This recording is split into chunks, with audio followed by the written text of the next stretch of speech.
जय श्री कृष्ण। कार्तिक माह के बाद में मार्गशीर्ष माह आता है और यह कार्तिक माह की तरह ही विशेष महत्व रखता है। मार्गशीर्ष माह की आप सभी को हार्दिक शुभकामनाएं। हिंदू धर्म में मार्गशीर्ष माह यानी धन मास का काफी महत्व होता है। हिंदू पंचांग के अनुसार यह 9वां महीना होता है। इस महीने में शंख पूजा का विशेष महत्व बताया गया है। ये महीना मांगलिक कार्यों और विवाह के अनुसार काफी अच्छा होता है। मार्गशीर्ष माह भगवान श्री कृष्ण का प्रिय महीना होता है। इस माह में जो भगवान श्री कृष्ण की उपासना करता है उन्हें जन्म मृत्यु के बंधन से मुक्ति मिल जाती है, स्वर्ग में स्थान प्राप्त होता है। इस साल मार्गशीर्ष माह 16 नवंबर 2024 से शुरू होगा और वही मार्गशीर्ष माह का अंतिम दिन 15 दिसंबर 2024 तक रहेगा। के बाद पुष माह की शुरुआत हो जाएगी। इस साल मार्गशीर्ष माह के पहले दिन वृश्चिक संक्रांति भी है। इस दिन सूर्य वृश्चिक राशि में प्रवेश करेंगे। इसमें भगवान श्री कृष्ण कहते हैं कि मैं सामों में बृहत साम, छंदों में गायत्री, मासों में मार्गशीर्ष और ऋतुओं में वसंत ऋतु हूँ मैं।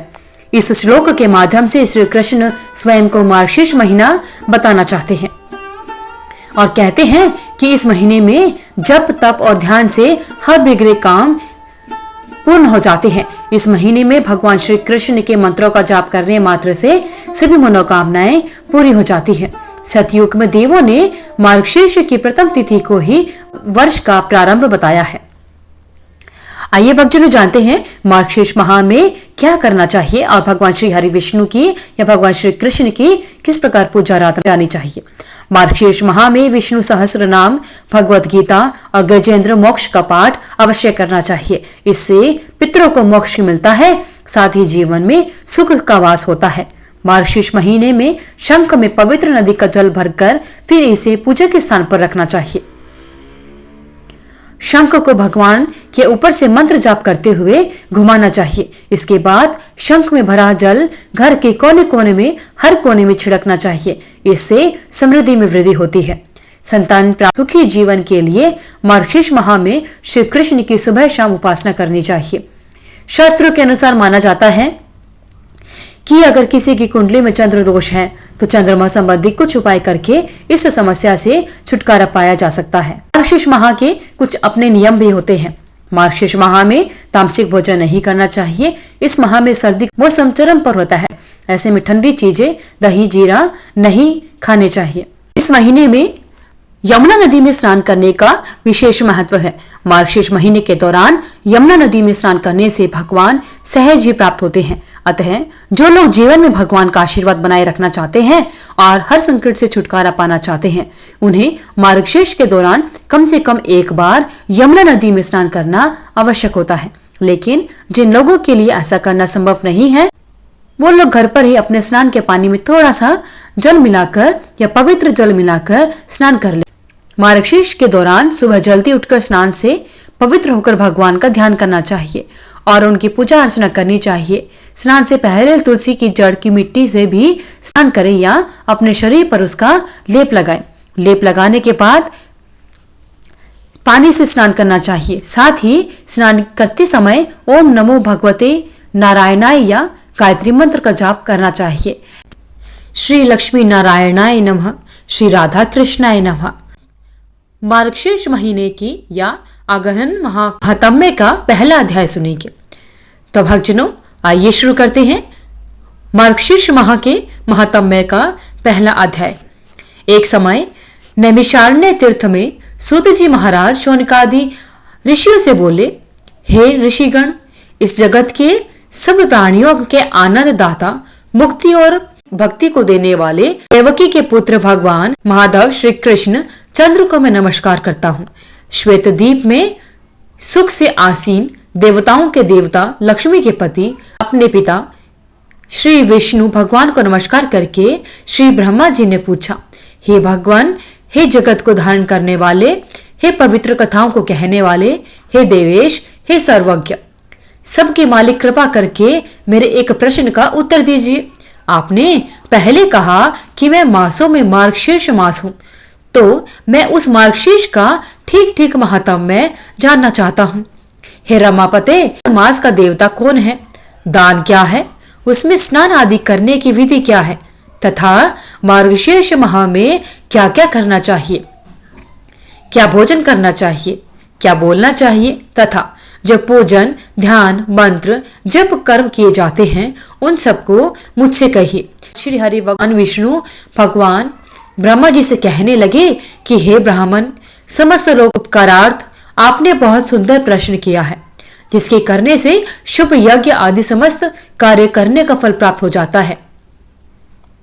हे सूत, समस्त यज्ञों के करने से जो पुण्य प्राप्त होता है तथा जो सब तीर्थों में जो फल मिलता है, उन सब फलों की प्राप्ति मार्गशीर्ष माह के व्रत के सेवन से मिल जाती है। हे पुत्र, मनुष्य तुला पुष्प दान से जो फल प्राप्त करता है वह फल केवल मार्गशीर्ष मास के महात्म्य के सुनने मात्र से प्राप्त कर लेता है। यज्ञ को करने वाला यज्ञ को करना, वेदों को पढ़ना, दान देना तथा तीर्थों में स्नान करना, संन्यास तथा योग को धारण करने से मैं किसी की वशीभूत नहीं होता, किंतु मार्गशीर्ष मास में स्नान दान पूजन ध्यान मौन जप आदि करने से मैं सहज ही वश में हो जाता हूँ। अन्य मासों में यह सब कर्म करने से वश में नहीं होता। यह मैंने तुमसे अत्यंत गुप्त बात कह दी है।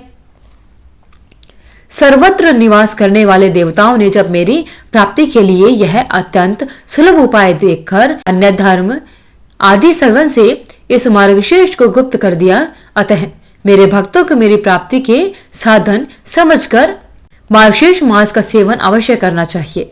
जो मनुष्य इस भारतवर्ष में मार्गशीर्ष मास के व्रत का सेवन नहीं करते हैं वे पाप रूप हैं, क्योंकि वे कली काल से अत्यंत मोहित हो रहे हैं। हे वत्स, 8 मासों में स्नान दान व्रत पूजन से जो फल मनुष्य को प्राप्त होता है, उतना ही फल मकर के सूर्य होने पर माघ मास में हो जाता है। माघ मास से 100 गुना फल वैशाख मास व्रत के सेवन से मिलता है, और उस वैशाख मास के सेवन से 1000 गुना अधिक फल तुला के सूर्य होने पर कार्तिक मास के व्रत करने से मिलता है। परंतु कार्तिक मास व्रत करने की अपेक्षा कोटि गुना अधिक फल वृश्चिक के सूर्य होने पर मार्गशीर्ष मास में प्राप्त होता है। इस कारण मार्गशीर्ष मास समस्त मासों श्रेष्ठ है और मुझको अत्यंत प्रिय है। हे पुत्र, जो मनुष्य मार्गशीर्ष मास में प्रातःकाल उठकर विधि पूर्वक स्नान करता है, उससे प्रसन्न होकर मैं उसकी सभी इच्छाएं पूरी करता हूँ। हे पुत्र, इसमें मैं तुमसे एक इतिहास का वर्णन करता हूँ, सो तुम ध्यान से सुनो। पहले पृथ्वी तल में नंदगोप नाम का प्रसिद्ध महात्मा हुआ। गोकुल में उसकी हजारों परम सुंदर कन्याएं हुई। मेरे कथन के अनुसार उन कन्याओं ने मार्गशीर्ष मास में विधि पूर्वक प्रातः स्नान और पूजन किया तथा भोजन और नमस्कार किया। इस प्रकार उनके व्रत करने से मैं उन पर अत्यंत प्रसन्न हुआ। मैंने प्रसन्नता से उन कन्याओं वर प्रदान किया। इसलिए प्रत्येक मनुष्य को यथा विधि मार्गशीर्ष मास का व्रत करना चाहिए। इति श्री स्कंद पुराण मार्गशीर्ष मास महात्म्य का पहला अध्याय संपूर्ण होता है। बोलिए भगवान श्री हरि विष्णु की जय। तो इस प्रकार भक्तजनों, मार्गशीर्ष माह के महात्म्य का पहला अध्याय संपूर्ण होता है। कल की वीडियो में हम मार्गशीर्ष माह के महात्म्य का दूसरा अध्याय सुनेंगे। अगर आपको इस वीडियो में दी हुई जानकारी अच्छी लगी तो वीडियो को लाइक करें, शेयर करें, चैनल को सब्सक्राइब करके बेल आइकन को जरूर प्रेस करें, ताकि आगे आने वाली वीडियोस की सभी नोटिफिकेशन आप तक समय से पहुंचती रहे।